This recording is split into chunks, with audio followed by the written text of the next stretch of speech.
د جاهلیت په دور کې ډېر زیات بې شمېره خلک داسې وو چې هغه د بدعات سره او د رسومات سره مخامخ وي. په نن سبا دور کې ډېر بې شمېره خلک داسې دی چې هغه د بدعات سره او د رسومات سره مخامخ دی. او د اسلامي کوله دغه دوه میاشتو سفر په دغه میاشت کې ډېر بې شمېره خلک داسې دی چې هغه د نکاح پروګرام کله نه اټینډ کوي او داسې د خوښۍ چې کوم پروګرامونه دي د هغې نه ځون بچ کوي، د هغې نه پرهیز ساتي. او داسې د هر کور د هر اهم کور افتتاح او د هغې شیري د دوی په دغه میاشت کې نه کو، ځکه چې دوی وایي چې دغه میاشت منحوسه دو، دغه میاشت چې کومه دو دغه بې برکته دو. که چیرې موږ په دغه میاشت کې د سفر په میاشت کې موږ د داسې کور ابتدا وکړي چې هغه اهم وي یا موږ د خوښۍ ول پروګرام وکړي، بیا هغه چار د دغه میاشتې د وجې نه بې برکته کېږي او منحوسه کېږي.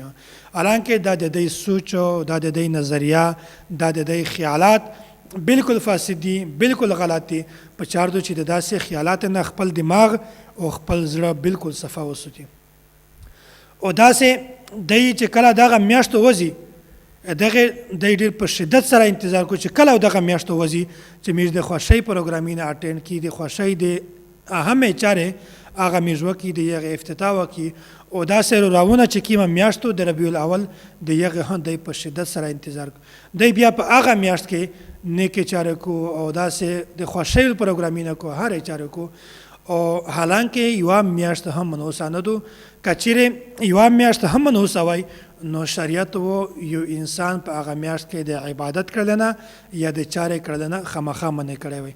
خو شریعت هیڅ څوک په هیڅ کې په کومه یوه میاشت کې د داسې عمل نه دی منع کړی، ځکه چې نکاح دا یو نیک عمل ده، یو اهم عبادت دی. نو دا په هره میاشت کې شي، که کومه میاشت کې یو سړی نکاح وکړو دا نکاح بالکل صحیح یو اهم عبادت دی. رسول اکرم صلی الله علیه وسلم دا ارشاد دی یعنی چې من رزقه الله امرأة صالحة فقد اعانه على شطر دینه فلیتق الله فی الشطر الثانی. چاته چې الله تعالی نیکه ښځه ورکو بیا الله تعالی د یخ په وجه باندې د دغه انسان د نیم دین مدد فرمایي.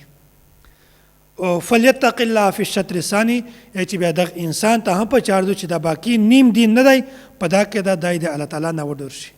څومره زیات فضیلت دی. او داسې صحیح بخاری کې دا روایت موجود دی، نبی علیه الصلاة والسلام دا ارشاد دی من استطاع الباءة فلیتزوج، یعنی چې کوم یو سړی د حقوق زوجیت د ادا کولو قدرت لري، طاقت لري، بیا دته په چار دو چې دای نکاح وکړو، ځکه فانه اغض للبصر واحسن للفرج، یعنی چې په دا کې د نظر حفاظت هشي او داسې په دا کې د فرج حفاظت هشي. او دغه د وجې نه سړی د بدنظري نه بچ کېږي، دغه د وجې نه سړی د زنا نه بچ کېږي. نو څومره زیات فضیلت دی او اهم عبادت دی. داسې رسول اکرم صلی الله علیه وسلم دا بل ارشاد دی، سنن ابن ماجه کې دی النکاح من سنتی فمن لم یعمل بسنتی فلیس منی، یعنی چې نکاح دا د مو سنت دی، که څوک په دا باندې عمل نه وکړو دا سړی د مو د امت نه دی. دغې ټولې روایات نه دغه معلومه شوله چې شریعت کله او هیڅ څوک په یوه ځای کې یا په یوه میاشت کې د نکاح نه دی منع کړی. که چېرته دغه میاشت منحوسه وای یا دغه میاشت برکت وای نو شریعت د دغه طرف ته خامخا اشاره کړلی. الله تعالی د میاشتو ته سمجھ نصیب کو او الله تعالی د میاشتو ته داسې باطل عقاید نه او د نظریات نه په حفاظت کې وسو.